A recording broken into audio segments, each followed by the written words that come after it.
Hello and welcome to the first in a new series of videos for Necron players, Know Your Foe.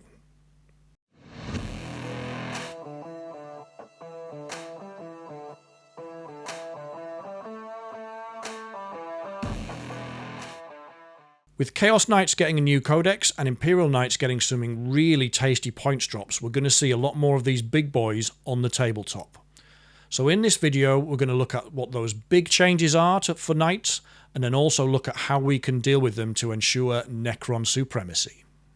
So what are the big changes? Well, the Chaos Knights Codex is already out, and there have been some significant changes to their datasheets, and in my opinion, we will see similar changes, if not exactly the same, to Imperial Knights when their Codex finally drops.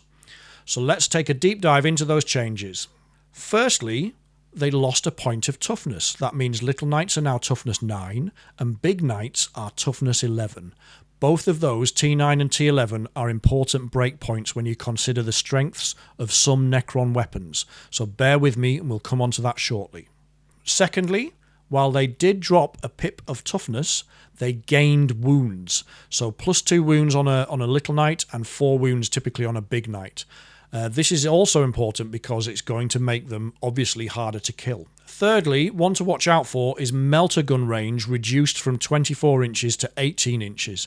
This is actually quite a big change because melter guns, as you know, do extra damage. They do the melter damage at half range.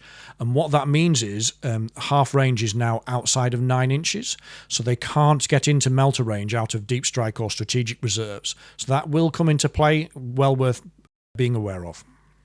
On the flip side, though, they do have quite a lot of access to anti-fly keyword weaponry, lots of anti-fly guns, particularly Imperial Knights I'm thinking about here, but that is going to be a problem because pretty much all of our mounted and vehicle units have got the fly keyword, so watch out for that. On top of that, there have been some significant points cuts, especially to Big Knights. What that means is you are more likely to see Big Knights on the table. Their data sheets have improved in some cases, as well as a points cut. So the days of, particularly for Chaos Knights, the days of seeing just War Dogs are over pretty much.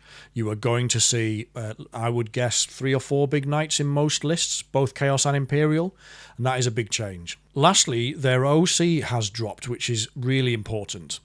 For example, Little Knights went from OC 8 to OC 6. But it also brackets now, when you get them below a certain number of wounds, their OC will halve. So that means that Little Knight's OC will drop to 3. And that means it is now much, much easier to take points off them, even if they're not dead. So we can just whack some battle line units on there and we can steal those objectives from them. So what are the positives as far as Necron players are concerned from these changes? Well, firstly, as I mentioned before, the drop in toughness is big. T9 and T11 are big breakpoints now for some of our weapons. I'm going to run through that for you. T9 means that all of our Strength 5 weapons are wounding on 5s instead of 6s, which is a doubling of their effectiveness. The Immortals and Locust Destroyers are the big winners I'm thinking of here, but also there's a couple of other edge cases. For example, Illuminor Xeras, his weapons are Strength 9 in melee and shooting, so he's now wounding T9 on 4s, and Scorpet Lords are Strength 10, so in melee they're wounding T9 on 3s. But best of all, Doomsday Arcs, they're Strength 18. Basic maths, 18 means that you are wounding T9 Knights on 2s. Looking at the bigger Knights, Toughness 11 means that all of our Strength 6 weapons are wounding on 5s instead of 6s. So again, they double in effectiveness. Here I'm thinking about Locust Heavy Destroyers with the Enmitic Exterminators. They're Strength 6. Hexmark's guns are Strength 6. And in melee, Wraiths and Sword and Board Lichguard are Strength 6. On top of that, it means our Strength 12 weapons are wounding on 3s instead of 4s now. So that is things like the Monolith's Death Ray, the Overlord's Scythe, the Nightbringer's Gaze of Death shooting attack. They all become better. So, while there are lots of reasons to be cheerful, there are a couple of negatives or a couple of challenges that we need to be aware of as players and how we address them. The first one is that increase in wounds, and they've also got pretty much better access to feel no pain in a lot of places. That means that they are less susceptible to our chip damage from things like lethal hits and from those breakpoints on the strength versus toughness that I was talking about before. So that is one issue that we need to be aware of. The second one is in damage breakpoints, and this is really important. So a small knight used to have 12 wounds. So a Locust Heavy Destroyer, that meant 2 failed saves with a Gauss Destructor because it's flat 6 damage. So 2 failed saves would kill a knight, and now it's 3. And the same is true of the Doomsday Arc. While it's now wounding those knights on 2s, it now takes 4 failed saves rather than the 3 it used to take to eradicate a single model. So, now that we've looked at some of the positive and negative changes to the knights, let's think about how we can build our list to counter them. What units are we going to be taking that will be the most effective against this new threat? First up, let's look at Scarabs. They can tie up or move block little knights, and they can also do mortal wounds if you don't roll 1s when you blow them up. I'm not sure is the short answer. I'm going to do some further testing. I'd really love to know your thoughts in the comments, but I'm tempted to chuck a couple of units of 3 Scarabs in there and see how they go. One unit, however, I am confident about is Wraiths. Wraiths will put in work against little knights now due to the toughness drop. They will tie up big knights probably for a little while as well, but they will certainly they will grind down little knights, which is really interesting. So they're already looking good after the June data slate. They've got a points cut. The Technomancer that goes with them got a points cut. So definitely think about Wraiths. Here's one that's a little bit not controversial, but I think opinions are split, and that's Catan. Now, obviously, Catan have got great damage output, but they're very slow, and they're comparatively slow to knights. They're much slower than knights, and we're also super susceptible to that melter damage. Some knights now have got melter 6, so there's 6, if they're in melter range, that 6 is applied after all of the shenanigans that Catan can do. You still get your feel no pain against them, but it's a lot of extra damage. You can't halve it, basically. Now, the Void Dragon will still absolutely devour knights. It loves going up against vehicles, but watch out for that melter. You've got to be very careful about where you position. And a good knights player, I think, will simply avoid that area of the board if they can. So there are still opportunities with the Void Dragon, but it's going to be a little more tricky, in my opinion.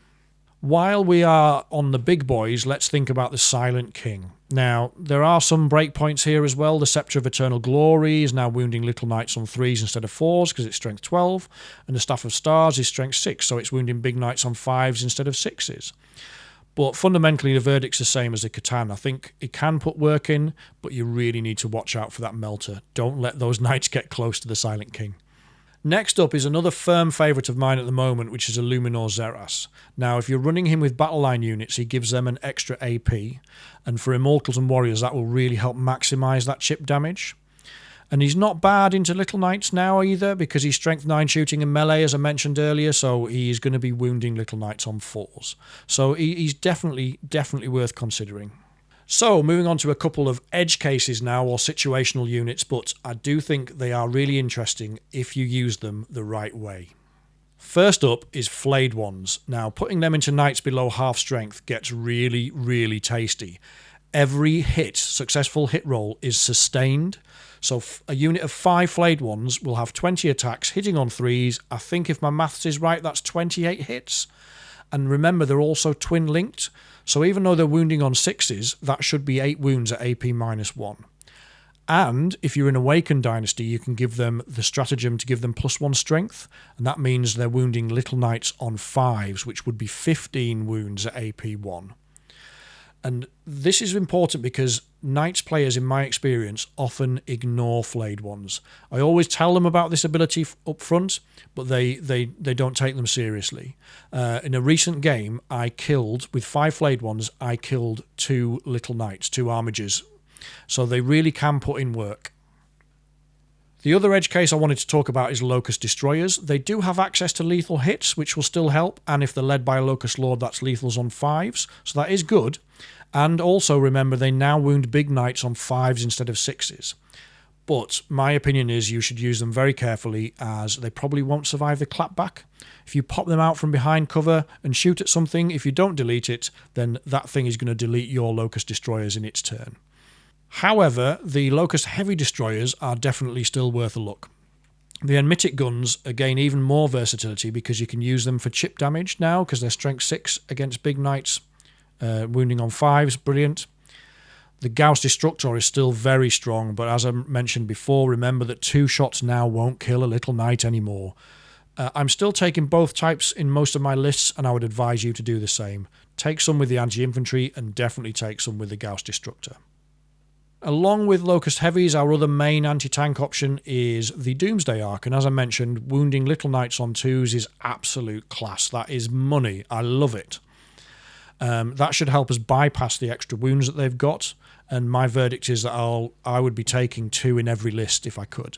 For our battle line units, Immortals and Necron Warriors. They'd have lethal hits that are still good. They're not as powerful for the reasons I've already outlined, but using a Plasmancer with that unit to get lethals on 5s will help. And for me, Immortals are edging it over Warriors against Knights because they have Strength 5 guns, so it's that breakpoint again against Little Knights. Having looked at some of those key changes, what are the best detachments to run against Knights? Well, there's 2 or possibly 2.5 in my opinion, maybe 3. Let me know what you think in the comments, but let's have a quick look at those. The main detachment, the number 1 choice I think that Necron players are going to be looking at is Starshatter Arsenal. This obviously gives you the tasty +1 to hit units that are on objectives. And what do Knights like to do? Knights like to stand on objectives. It also has lots of cool strats that really favour our damage dealing units like our vehicles and mounted units. So there's a lot of good synergies there. The downside, I think, is that almost all the units you will be shoving in a list like that will have the fly keyword, and as we mentioned, Knights are going to have more access to anti-fly, so just watch out for that. Now, the second detachment I've picked might be a bit left field, but let me know what you think in the comments, and it is Canoptek Court.